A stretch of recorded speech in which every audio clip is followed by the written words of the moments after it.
ليفربول يفوز على نادي بورنموث في أول مباراة له في الموسم على ملعب الأنفيلد بنتيجة 3-1، ويحصد أول 3 نقاط ليه في الموسم. بس في الأول قبل ما نخش في الفيديو ما تنساش تدعم بلايك وتجي شرط الاشتراك في القناة، ويلا نخش في الفيديو. الحمد لله إن الليفر كسب. هتقول لي الحمد لله إن الليفر كسب بورنموث؟ هقول لك أيوه الحمد لله والله. الليفر كان داخل المباراة حرفيا مش شايف قدامه خالص، اللاعيبة مش عارف مالها، تحس إن هي متوترة ولا إيه. ويكفينا اقول لك ان في اول 3 دقائق الليفر دخل فيها هدفين، هدف ما اتحسبش بسبب التسلل، وهدف تاني اتحسب بعد الضغط على ارنولد في نص الملعب والكره اتاخدت منه ودخل الجول. وفي الدقيقه التاسعه اليسون بيكر ياخد انذار عشان منع هدف كان هيجي. فحرفيا الليفر كان داخل وراه مش شايف قدامه، يعني الحارس ياخد انذار، تستقبل هدفين، هدف يتلغى وهدف يتحسب. انت يعني اكيد اي حد بيشجع الليفر ساعتها لو الحمد لله طلعنا ب3 نقط وعرفنا نطلع فايزين، فالحمد لله ومش عاوز حاجه تاني. احب اقول لك ان ليفربول كان بيلعب في الحراسه باليسون بيكر، وفي الدفاع المعتاد ارنولد، كوناتي، فان دايك، روبرتسون.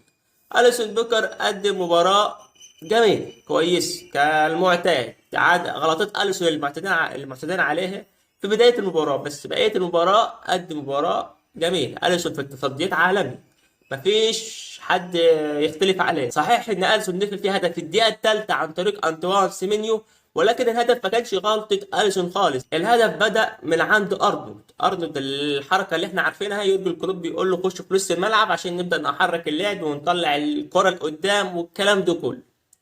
الفرق دلوقتي نازله وعارفه ان انت بتعمل الحركه ديت مع ترند الكسندر ارنولد، فبقت الفرق يا اما تنزل الوينج الشمال اللي بيلعب على ارنولد معاه في نص الملعب، يا اما بتجيب حد من نص الملعب يضغط عليه. فبقت الفرق بتضغط على ارنولد في نص الملعب بلاعب او بلاعبين.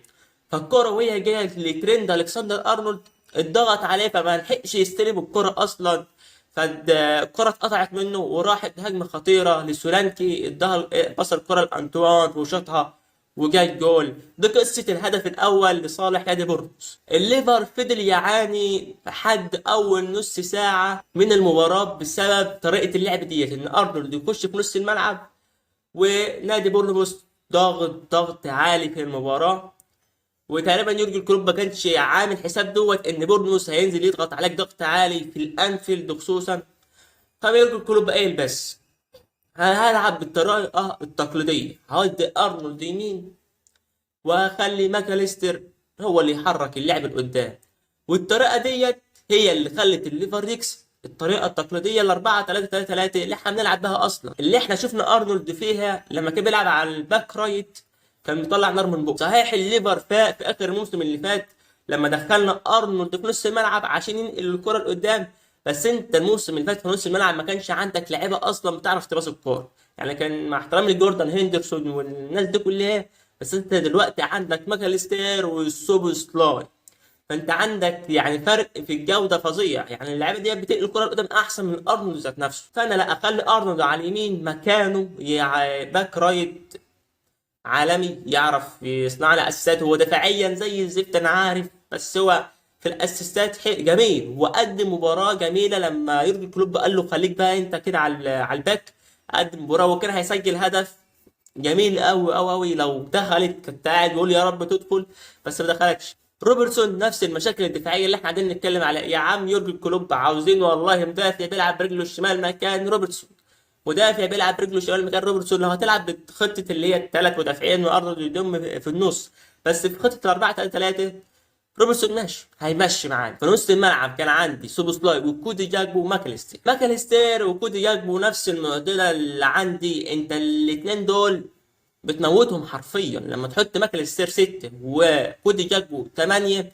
فانت الاثنين يعني انت بوظت مركزين عندك، بوظت مركزين وقتلت لاعبين من احسن اللعيبه عندك في الفرقه. كودي جاكبو لو لعب كراس حربه كمهاجم هيقدم لك احسن من جوتا مليون مره. اكل السر لو لعب نمره 8 هتشوف بقى، شوف السوبوسلاي كنا النهارده شايفينه ازاي، ماكل السر هيبقى كذلك. تخيل الاثنين دول بيقدموا نفس المستوى اللي السوبوسلاي قدموا النهارده، الاثنين مع بعض في نفس المباراه، الليفر هيبقى في حته تانية. فانا كنت منتظر وكنت مستغرب ان هو ما بداش باندو، مع ان اندو دوت يعني مش صغير، ده 30 سنه اللي هو جايبه من شتوتجارت اللاعب الياباني. ما بدأش بيه النهارده، كنت منتظر اشوفه لما يلعب بقى في الملعب هيقدم ايه، وخصوصا ان المباراه ديت قدام بورنموث، يعني مباراه على الهادي. كودي جاكبو قدم مباراه جميله، مش هقدر الومه، الراجل بيلعب في نص الملعب مش مركزه اصلا يعني. كان في الحالة الهجومية كان جميل، كان مأدي. بس منتصر اشوفه في قلب الهجوم، قلب الهجوم هيأدي بطريقه فظيعه الصراحه. كودي جاكبو ده كان دييجو جوتا، كودي جاكبو هيبقى عالمي الصراحه. ماكاليستير أو زي ما قلت لك، يورجن كلوب قال لارنولد خليك على الباك اليمين. ماكاليستير هو اللي كان بيطلع بالكوره وكان بيأدي الدور ده بطريقه ممتازه، كان بيطلع بالكرة بطريقة عالمية.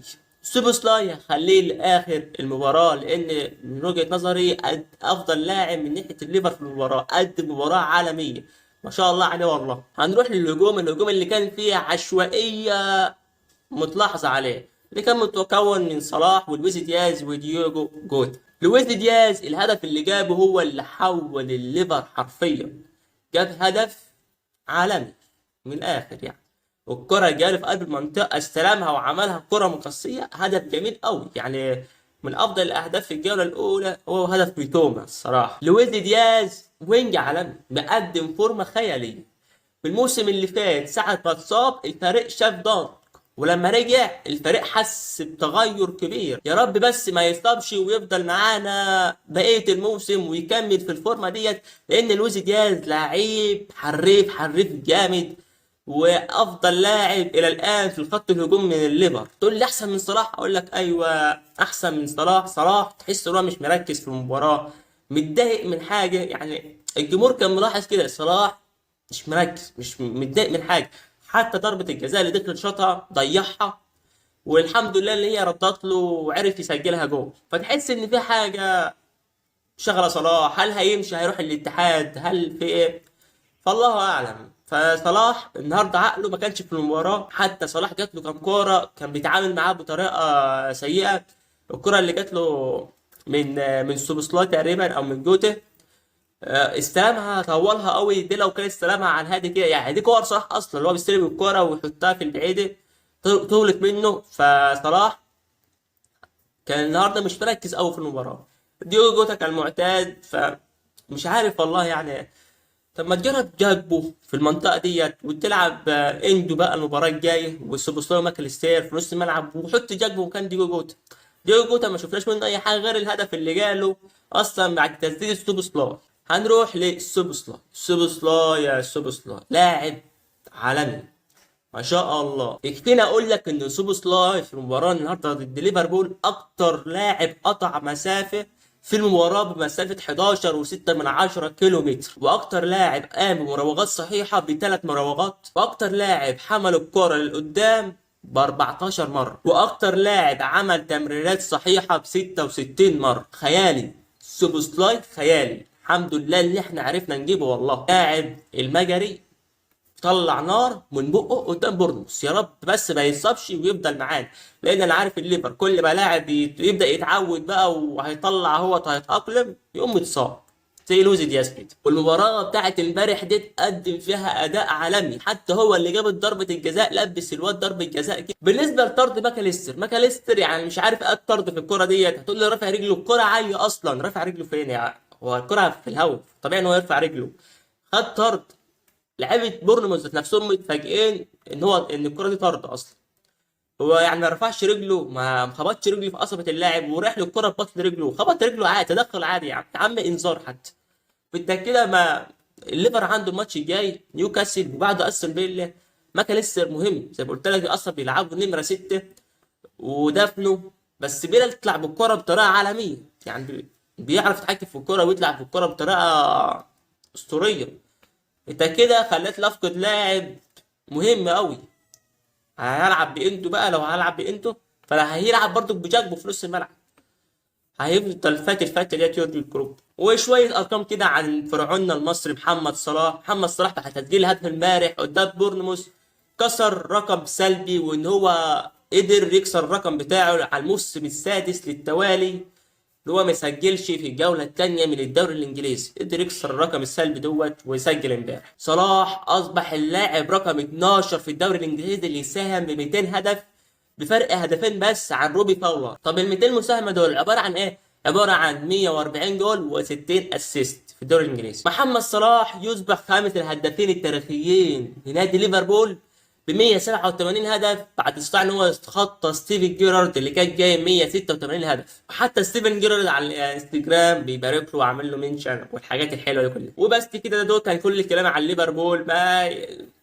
الحاجات اللي شفتها في الليفر، مشاكل دفاعيه، مفيش نص الملعب عاوز يتظبط. يا رب اندو دوت اللي هم جايبينه يعرف يظبطه، يعرف يحل المشاكل بتاعت الارتكاز. الهجوم كذلك عاوزين شويه تنظيم في المنظومه الهجوميه، مفيش تنظيم خالص. والمشاكل الدفاعيه كالمعتاد يعني. الخروج بالكوره اتحسن شويه عن المواسم اللي فاتت اكيد يعني. وبس كده، سلام.